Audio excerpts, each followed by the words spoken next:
Bonjour à tous, je suis Céline Baron, psychopraticienne certifiée, sophrologue certifiée et également coach en suppression des croyances limitantes installée ici à Vichy. Et aujourd'hui, je souhaiterais vous parler des blocages et des nœuds émotionnels générationnels. Les blocages et les nœuds émotionnels générationnels, c'est-à-dire tout ce qui nous provient, tout ce qui nous vient de nos ancêtres et d'une autre génération, une génération parfois qu'on n'a même pas connue nous-mêmes.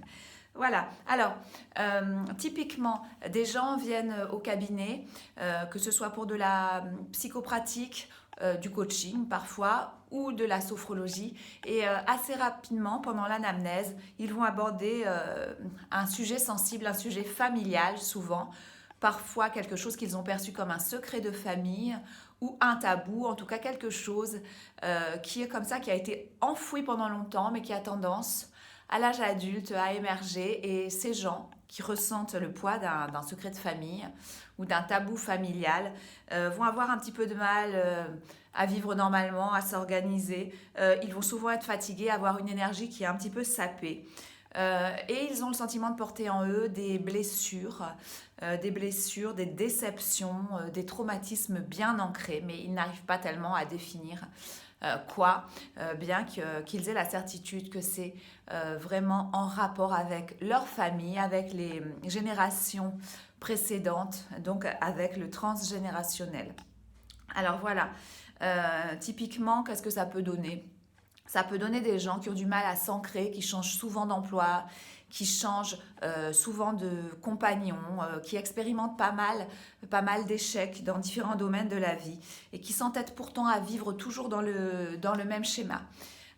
Et quand ils sont arrivés à défaire à l'aide d'un thérapeute leur nœud, émotionnel, psychologique et bien sûr générationnel, eh bien ça va mieux et parfois tout se débloque d'un seul coup. Mais tout, on a déjà vu ça, tout se débloque, ils vont acquérir une nouvelle vision d'eux-mêmes, des gens qui les entourent, du monde qui les entoure, et ça va être souvent assez rapide. Après ils vont vite retrouver un état, une congruence en fait, une congruence et en tout cas un état épanouissant. Hein. Donc alors, comment se forment ces nœuds? Alors souvent, ce sont des secrets de famille, des tabous familiaux. Alors ça peut être, on leur a caché par exemple le suicide d'un ancêtre. Le suicide qui à une époque était déjà relativement tabou et qui l'est encore aujourd'hui, puisqu'on peut voir parfois, on sait très bien par exemple pour certains people, on sait très bien qu'ils se sont suicidés, mais pourtant quand on regarde leur fiche Wikipédia, on va voir par exemple mort d'une défaillance cardiaque. Voilà, alors on n'a pas osé écrire le mot suicide. Donc le suicide est un tabou. Ensuite, il y a d'autres tabous, bien sûr, l'inceste, le viol, des disparitions sans corps par exemple, qui génèrent sur plusieurs générations des deuils ambigus. Voilà. Alors, bien entendu, un nœud, qu'est-ce que c'est? Vous le savez, on peut comparer, j'utilise souvent cette image, on peut comparer la vie à un chemin parfois qui monte, qui descend. Ça peut être des escaliers aussi qui montent, qui descendent. Ou bien ça peut être pour certains une route plus lisse, plus droite, bordée d'arbres. Hein, ce sont des images bien sûr. Et puis sur le côté, on peut s'imaginer une corde qui serait comme une rampe, vous voyez, sur laquelle on peut mettre la main. Et cette corde, quand elle est lisse, elle s'apparente à une guidance et à une destinée un petit peu toute tracée. Et quand il y a beaucoup de nœuds, bah, qu'est-ce qu'il faut faire si on veut vraiment, on va quand même essayer de suivre naturellement le chemin et la corde. Et s'il y a des nœuds, bah, ça va obliger à se contorsionner. On va être obligé de se contorsionner. Il va falloir prendre des raccourcis, des rallongis, si je puis dire aussi. Et finalement, ça va rendre l'existence difficile, compliquée. Il va y avoir des écueils, voilà, et tout ça est lié à ces nœuds émotionnels, bien sûr psychologiques et générationnels. Alors, ils vont exercer également une pression, parce que quand on fait un nœud sur une corde, et puis qu'on tire un peu, ils exercent une pression supplémentaire, vous voyez. Un petit peu comme le fil de la guitare qu'on va vraiment tendre pour obtenir la bonne note. Et là, c'est pareil, il va y avoir une pression supplémentaire. Alors, concrètement, pour aller pour aller vite, concrètement et rapidement, qu'est-ce qu'on fait en séance, que ce soit des séances de psychopratique ou de sophrologie. Et bien déjà, il faut savoir comment le nœud s'est créé. Alors ça demande un petit travail, quand même parfois un travail de recherche accompagné. Parfois, il faut faire un saut chez un psychogénéalogiste. Parfois, le simple fait de dessiner spontanément et d'après ses souvenirs l'arbre de la famille permet de faire émerger le nœud générationnel. Ensuite, il faut en parler pour aller vers une résolution, hein. Et si on est trop tendu pour en parler, c'est pas bon d'en parler non plus dans la tension et le stress. Eh bien, la sophrologie aide énormément à se détendre parce que quand les tensions disparaissent, l'émotion vraie apparaît. Ensuite, on va pouvoir évoquer ensemble avec son thérapeute certaines façons de défaire ces nœuds, hein, ces nœuds psychologiques et générationnels.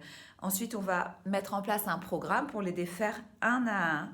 Et on va bien entendu remonter à la blessure d'origine. Et là, on va se rendre compte qu'à la base de notre blessure, il y avait souvent un ancêtre malheureux, quelqu'un qui n'a pas été reconnu, dont la mort était peut-être trop honteuse pour être reconnue, quelqu'un qui a peut-être disparu ou qui est mort d'une façon injustifiable, intolérable, d'une façon injustifiée également. Et parfois, il s'agit simplement de reconnaître qu'on nous a caché la vérité pour pouvoir commencer à l'intégrer et à aller mieux. Donc, on ne va pas, bien sûr, transformer, on ne va pas réécrire un scénario de vie pour cette personne, pour cet ancêtre qui pose un petit peu problème, mais on va tout simplement apprendre à y penser dans la paix et la sérénité. Et ça, c'est possible que si on a reconnu, bien sûr, que s'il y a une forme d'acceptation et une reconnaissance. Voilà, alors pour finir, j'ai envie de dire que, eh bien, si vous êtes dans cette situation, il y a dans toutes les familles pas mal de secrets. Il y a toujours des secrets de famille. Nous ne sommes pas égaux face à ça. On peut voir des fratries dans lesquelles, par exemple, 4 enfants sur 5 ne vont ressentir aucun symptôme, j'ai envie de dire, entre guillemets, voilà, de nœuds émotionnels, compliqués, générationnels. Et puis pourquoi un représentant de la famille va hériter de tout. C'est comme ça. Et c'est souvent, bien entendu, celui qui va se présenter en séance. Voilà, donc il s'agit de ne pas fuir devant cet événement, en tout cas qui est assez anxiogène en fait, hein. On se pose des questions et on s'épuise. Il s'agit vraiment de pouvoir aborder les choses sereinement en parlant. Voilà, si ça vous intéresse, n'hésitez pas à me contacter pour parler de ces blocages émotionnels qui nous viennent de nos ancêtres et qui sont donc transgénérationnels. Voilà, donc n'hésitez pas. Je vous souhaite une bonne journée. Au revoir.